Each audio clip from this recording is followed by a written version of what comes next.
우리 찬송하심으로 새벽 예배를 하나님께 드리겠습니다. 오늘 찬양은 들풀에 깃든 사랑, 전에 했던 찬양입니다. 함께 우리 고백함으로 하나님 앞에 나아가겠습니다.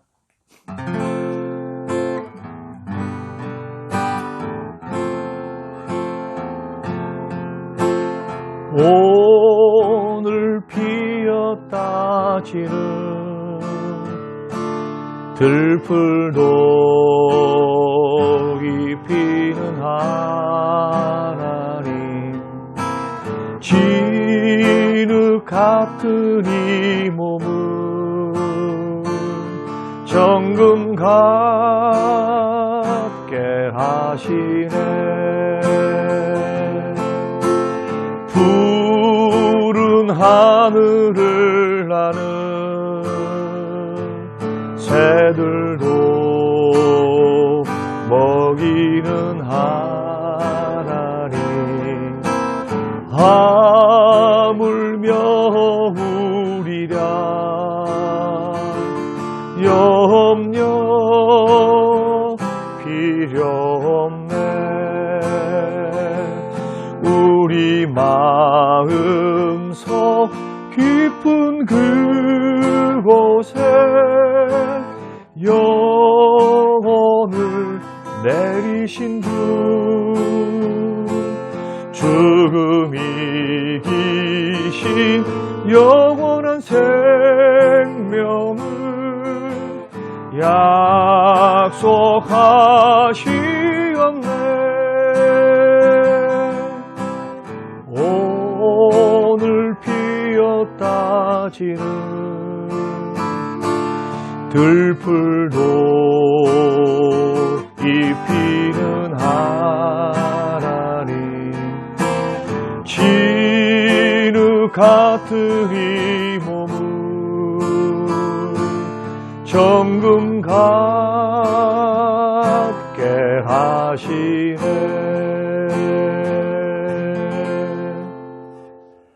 순 회복과 전도를 위한 릴리 작정 기도를 하나님께 드리겠습니다.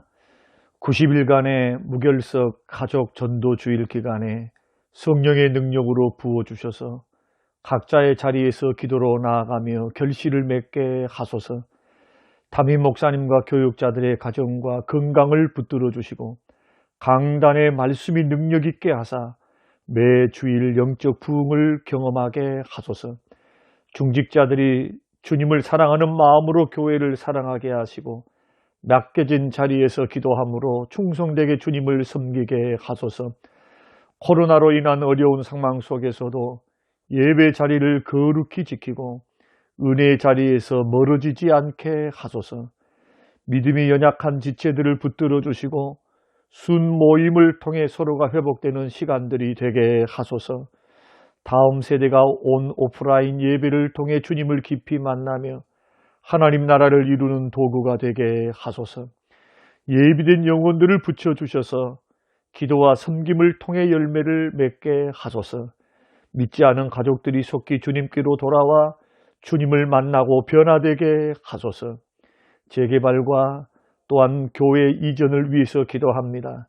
하나님 협상이 은혜 가운데 잘 진행되게 하시고 하나님의 영광을 위하여 성전이 아름답게 지어질 수 있도록 협상 당사자들과 그리고 상대방에게 은혜를 베풀어 주사 마음의 변화를 주시고 감동되게 하소서.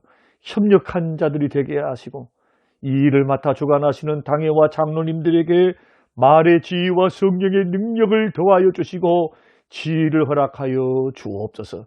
감사드리며 예수님 이름으로 기도합니다. 아멘. 네, 오늘 우리에게 주실 하나님의 말씀 에베소서 4장 29절에서 32절 말씀입니다. 무릇 더러운 말은 너희 입 밖에도 내지 말고 오직 덕을 세우는 데 소용되는 대로 선한 말을 하여 듣는 자들에게 은혜를 끼치게 하라. 하나님의 성령을 근심하게 하지 말라. 그 안에서 너희가 구원의 날까지 인치심을 받았느니라. 너희는 모든 악독과 노함과 분냄과 떠드는 것과 비방하는 것을 모든 악의와 함께 버리고 서로 친절하게 하며 불쌍히 여기며 서로 용서하기를 하나님이 그리스도 안에서 너희를 용서하심과 같이 하라. 아멘. 고마우신 하나님, 오늘 이 새벽에 우리에게 말씀 주신 것 감사합니다. 일어나게 하신 것 감사합니다. 예배하게 하신 것 감사합니다. 늘 말씀과 성령의 역사 속에 영혼이 날마다 새로워지게 하시고 은혜 풍성히 받도록 성령께서 우리 심령 속에 은혜를 부어 주시옵소서. 깨닫는 은혜 주시기를 예수님 이름으로 기도합니다. 아멘. 아멘. 우리는 어제 말씀을 통해서 성령을 소멸시키지 말라. 성령의 불을 끄게 하지 말라. 내 안에서 활활 불같이 역사하시고 타오르시게 하시는, 활동력 있게 역사하시는 성령의 역사가 잠잠해지지 않도록 우리는 해야 한다. 그런 행동이 뭔지 거기에 대해서 배우고 우리가 가르침을 받았습니다. 오늘은 성령을 근심하게 하지 말라라는 말씀이 도대체 어떤 의미의 말씀인지, 그리고 성령을 근심하게 하는 그러한 행동은 어떤 것들인지 우리가 구체적으로 성경을 통해 살펴봄을 통해서 함께 은혜를 나누고자 합니다. 우리 안에 계시는 성령님께서는 인격적인 하나님이시기 때문에 성령으로 거듭난 자녀들 때문에 기뻐하기도 하시고 근심 속에 슬퍼도 하시고 또 마음속에 활발하게 일하기도 하시고 불이 꺼지듯이 잠잠하게 계시기도 합니다. 오늘 본문에서 성령님을 근심하게 한다는 것은 성령님에게 걱정을 끼쳐서 성령님을 슬프게 한 것을 의미하거든요. 따라서 구원받는 성도들, 하나님의 자녀로 이 세상을 살아가는 하나님의 자녀들은 두 부류의 신앙생활을 한다라고 우리는 말할 수가 있습니다. 하나는 뭐냐? 성령님을 기쁘시게 하면서 신앙생활을 하는 분들이 있고, 다른 하나는 성령님을 늘 걱정을 끼쳐서 근심하게 하는 성도가 있습니다. 또 하나는 성령의 역사가 활발하게 나타나는 그러한 성도, 성령이 기쁘시니까 그 마음속에 활발하게 역사하시는 그러한 성도가 있고요. 또 어떤 성도는 성령을 근심하고 걱정 끼치니까 성령의 역사가 사라져버려요. 잠잠하십니다. 이것을 성경은 성령을 근심하게 하지 말라라고 그렇게 우리에게 말씀하고 있는 것입니다. 그럼 어떤 경우에 우리 안에 계신 성령님께서 걱정하시고 슬퍼하시는가? 오늘 에베소서 4장 25절에서 32절 말씀을 보면은 세 가지로 정의를 먼저 내리고 있습니다. 자, 이 세 가지를 먼저 살펴보겠습니다. 첫째는 뭐냐 하면은 25절, 해가 지도록 분을 품고 있을 때. 이게 26절 말씀입니다. 자, 해가 지도록 분을 품지 말라고 말씀하시는데, 아무리 우리가 상처를 받고 분노가 치밀어 오른다 할지라도 예수 믿는 사람은 이 분노와 화가 하루를 넘기면 안 됩니다. 왜냐하면 반드시 마귀가 틈을 타서 조그만 문제를 더 크게 만들어 버립니다. 그래서 문제를 우리가 화가 나고 우리가 분이 나고 자존심 상하고 부정적인 감정이 내 마음을 지배할 때 하루를 넘기는 것은 어리석다. 하루를 넘겨서는 안 된다. 이것은 우리의 기도이고 우리의 훈련이다. 이렇게 분과 화를 내 마음에 품고 있으면 성령께서 근심하십니다. 성령께 기뻐하지 않아요. 걱정하시니까 근심하면서 슬퍼하십니다. 두 번째는 남의 물건을 도둑질해서 해를 끼칠 때, 이게 28절 말씀이거든요. 마찬가지로 자녀가 남의 물건을 가지고 훔쳐서 왔습니다, 집에. 그 물건을 보고, 훔친 물건을 보고 기뻐할 부모는 아무도 없어요. 화를 내고 근심하고 걱정하지요. 우리 자녀가 벌써부터 남의 것에 손을 대니까 잘못 클 확률이 높지요. 부모에게 걱정이 끼치는 것처럼 남의 물건에 손을 대고 도둑질하는 것, 이때 성령께서 마찬가지로 근심하시고 걱정하십니다. 그리고 29절에 보면은 더러운 말을 할 때입니다. 언어 생활입니다. 자, 더러운 말이라고 하는 것은 부정적인 언어 생활이거든요. 언어가 부주의예요. 부주의예요. 그냥 숨푹숨푹 툭툭툭툭 말을 꺼내서 상처 주는 가시 있는 말들이죠. 배려 섞이지 못한 말들, 그 덕스럽지 못한 말들, 이런 말로 상처를 자꾸 형제에게 주게 되면은 성령님이 늘 근심해요. 내 안에 계신 성령님이 걱정하십니다. 그런데 이러한 세 가지, 자, 해가 지도록 분을 품고 있다거나 자꾸 마음에 욕심이 끌려서 미혹이 돼서 사단의 꾀임에 넘어가서 자꾸 시험 들어서 도적질하거나, 또 더러운 말로 이 말이 할례 받지 못하고 입술이 할례 받지는 못하고 마음에 할례를 받지 못해서 부주의하고 덕스럽지 못한 말로 자꾸 하게 되면은 성령께서 근심케 하는 것뿐만 아니라 이것은 마귀에게 틈탈 기회를 제공하는 겁니다. 마귀의 틈을 타요, 여기에.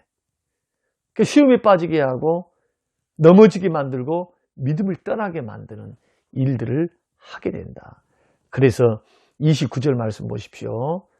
덕을 세우는 데 소용되는 대로 선한 말을 하여 듣는 자들에게 은혜를 끼치게 하라, 그렇게 권면하고 있습니다. 이 세 가지가 성령을 근심하게 하는 말, 행동입니다. 그리고 또 세 가지가 있는데, 네 번째는 뭐냐? 하나님 말씀을 무시하고 불순종할 때. 여러분 생각해 보십시다. 자, 부모의 훈계나 지시에 대해서, 명령에 대해서 제대로 따르지 않으면 부모에게 기쁨을 줄 수 없죠. 부모 마음에 근심거리가 됩니다. 걱정거리가 돼요. 커서 뭐가 될까? 부모의 말도 듣지 않는데. 마찬가지로 우리에게 말씀하시고 우리에게 역사하시는 성령의 역사, 또 주시는 그 말씀의 역사를 자꾸 무시하고 불순종해 가면은 성령께서는 걱정하세요. 근심하시고 그리고 슬퍼하십니다. 다섯 번째로는 믿는 사람들이 세상과 세상의 쾌락을 더 사랑할 때, 이것을 야고보서에는 영적 간음이라고 말하고, 요한 1서에서는 하나님의 사랑이 그 마음에 있지 않는다. 세상을 사랑하게 되면 세상에 있는 것들이 다 육신의 정욕, 안목의 정욕, 이생의 자랑인데, 세상과 세상의 문화와 죄악된 세상의 쾌락과 즐거움을 하나님보다 더 사랑하면 성령께서는, 내 안에 계신 성령님이 슬퍼하시고 근심하시고 걱정해요. 나를 양다리 걸치고 있으면 걱정하신다고요. 그래서 믿음의 길은 결단이 필요하고 관리가 필요합니다. 마지막으로는 믿음 성장이 더딜 때, 세상과 구별이 안 될 때, 자, 세상과 자꾸 구별되어서 믿음이 성장해야 되는데, 자라나지 않는 아이가 부모에게 걱정이듯이 영적으로 성장하지 않으면 믿는 자인가 봤더니 믿는 자답지가 않아요. 세상 사람과 똑같은 행동, 태도, 말, 인격, 하나님은 우리가 구별되기를 원하시는데 성령을 따라, 말씀을 따라 거룩하게 살기를 원하고 구별되게 살기를 원하고, 성령께서는 그러시거든요. 하나님께서는. 그런데 우리가 믿음이 성장하지 못해서 구별된, 성결된 신앙생활이 아니고, 믿음이 자라난 영적으로 성장하는 신앙생활이 아니라 세상 사람과 교회 나온 것 빼놓고는 세상 사람과 똑같아요. 그렇다면은 이런 사람들은 성령께 근심시키는, 성령께 걱정을 끼치는 신앙생활을 하고 있다라고 하는 것이 정답입니다.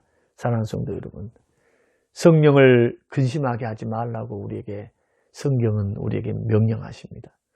이런 일들, 이 6가지가 마귀에게 틈을 주면서도 또한 성령을 근심케 하는 일들이기 때문에, 여러분 다시 한번 정리하셔서 내 안에 이런 요소는 없는지 살펴보시면서 성령을 근심시키게 하지 말고 성령님을 기쁘시게 하는 그러한 신앙생활이 되시기를 주님의 이름으로 축원합니다. 고마우신 하나님, 성령님을 근심케 하는 우리들, 성령께서 우리 안에서 자꾸 부담감을 주시고 걱정하시는 그런 성도의 모습으로 살아가지는 않은지 주님 늘 우리를 돌아보며 우리가 이 말씀 앞에 서기를 원합니다. 하나님, 하나하나씩 해결해 나가면서 주의 뜻을 따라 걸어가면서 이제는 성령님과 동행하기에 부족함이 없고 또 성령님을 기쁘시게 하는 내 안에 계신 성령님으로 춤추게 하는 그러한 신앙생활 될 수 있도록 우리에게 능력 주시고 은혜를 더해 주시옵소서. 주여, 우리의 힘으로 할 수 없습니다. 오직 성령의 능력만이 이 일들을 가능하게 하십니다. 주여, 기도하게 하시고 주여 사모하게 하옵소서. 감사드리며 예수님 이름으로 기도합니다. 아멘. 지금은 부활이요 생명 되신 우리 주 예수 그리스도의 은혜와 아버지 하나님의 살아계심과 성령님의 충만 교통 위로하심이 영원토록 함께 계실지어다. 아멘.